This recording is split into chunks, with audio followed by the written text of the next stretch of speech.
Hello guys, I'm Aishwarya. Welcome to Aishwarya's Math Classroom. In this video, I will teach you how to locate root 11 on a number line. So let's get started. Locate root 11 on the number line. For that we need a scale, compass, protractor and pencil. Now draw a straight line using the inches side of the scale.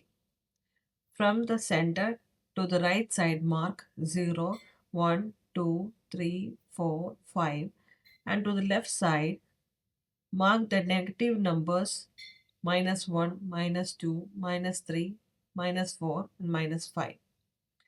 Now place the protractor on 1 and mark 90 degree. Using the scale, join the points and on the same line mark 1 unit. Name it as C and join it to 0. Now it forms a right angle triangle. Using the Pythagoras theorem, we get AC is equal to root 2. I have done a separate video to locate root 2. So if you haven't watched that video, please go and check it out in my description box.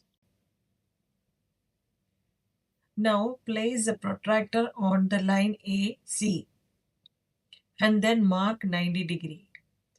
Now using the scale, draw a straight line and on the same line take 3 units and name it as D. Now join AD. Then by the Pythagoras theorem, hypotenuse square is equal to base square plus altitude square. So we can write it as AD square is equal to AC square plus CD square, which is equal to root 2 the whole square plus 3 square is equal to 2 plus 9 equal to 11. So we get AD equal to root 11.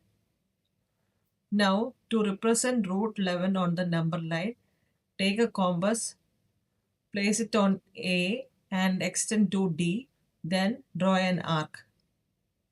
So where the arc touches on the number line is root 11.